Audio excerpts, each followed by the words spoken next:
क्या ममता बनर्जी की राजनीति खत्म होने की कगार पर खड़ी है? क्या तृणमूल कांग्रेस अब इतिहास का एक पन्ना भर रह जाने की कगार पर खड़ी है? विधायक भाग रहे हैं, सांसद बगावत कर रहे हैं और जिन लोगों को ममता बनर्जी ने अपने हाथों से बनाया था वो लोग ही आज उनके खिलाफ झंडा उठाकर खड़े रह रहे हैं। बंगाल की राजनीति में एक ऐसा भूचाल आया है कि पूरी टीएमसी हिल गई। आखिर ममता बनर्जी के साथ यह ऐसा क्या हो गया है, आइए समझते हैं इस वीडियो के साथ।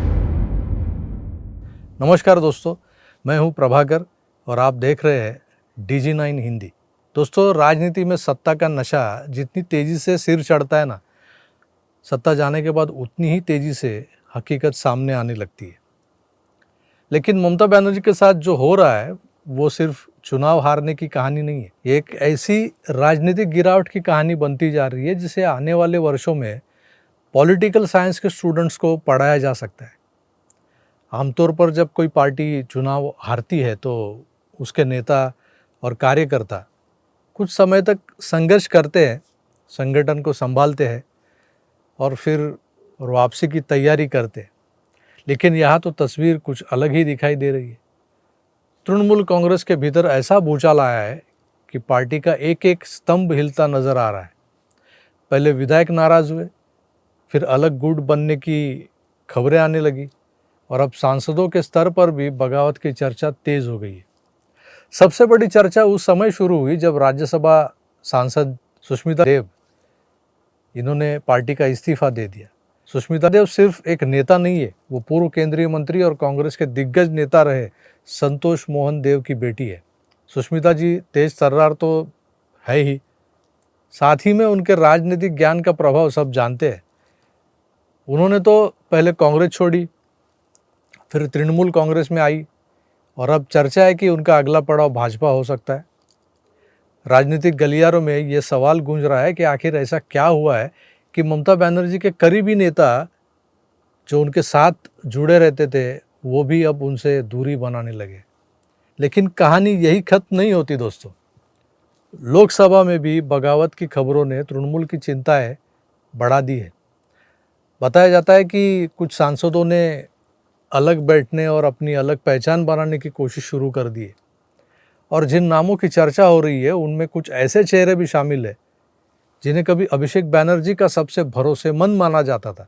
जी हाँ, मैं उस सयोनी घोष की बात कर रहा हूँ जिन्होंने कहा था, मैं सयोनी घोष हूँ, राघव चड्ढा नहीं कि चड्ढा की चड्डी बन जाऊंगी। राघव चड्ढा का आपने देखा अभी हाल में? शायोनी घोष है ना, वो चड्डा नहीं है, इसीलिए वो चड्डा चड्डी नहीं होगा कभी।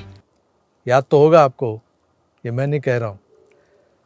यानी जिन लोगों को पार्टी का भविष्य कहा जाता था वही आज पार्टी के नेतृत्व से असंतुष्ट नजर आ रहे। राजनीति में कहा जाता है जब वक्त खराब होता है ना किसी का तो अपने भी पराये लगने लगते हैं, पराये बनने लगते हैं, पराये हो जाते हैं। और फिलहाल तृणमूल कांग्रेस में कुछ ऐसा ही माहौल दिखाई दे रहा है। स्थिति इतनी गंभीर बताई जा रही है कि ममता बनर्जी को कांग्रेस के नेतृत्व से संवाद बढ़ाना पड़ रहा है। वो सोनिया जी से बातें करती हुई नजर आती है। दिल्ली में कांग्रेस के शीर्ष नेताओं से उनकी मुलाकातों का दौर अब बढ़ता जा रहा है, उनकी चर्चाएं तेज है। अब बड़ा सवाल ये उठ रहा है, क्या तृणमूल कांग्रेस अपने दम पर इस संकट से बाहर निकल आएगी या फिर उसको कांग्रेस के साथ और नज़दीकियां बढ़ानी पड़ेगी, सहारा लेना पड़ेगा किसी का। कुछ राजनीतिक विश्लेषक तो ये सवाल भी पूछ रहे हैं कि क्या भविष्य में विपक्षी दलों के बीच किसी बड़े राजनीतिक पुनर्गठन की संभावना बन सकती है।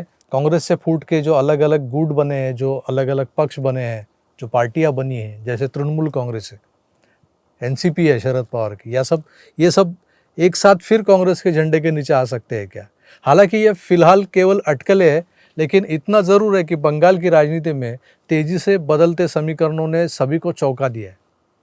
सबसे दिलचस्प बात यह है कि जिन नेताओं को कभी ममता बनर्जी के सामने बोलने में भी हिचक होती थी, वे आज खुलकर सवाल उठा रहे, आलोचना कर रहे। यही राजनीति का सबसे बड़ा सत्य है। सत्ता स्थायी नहीं होती।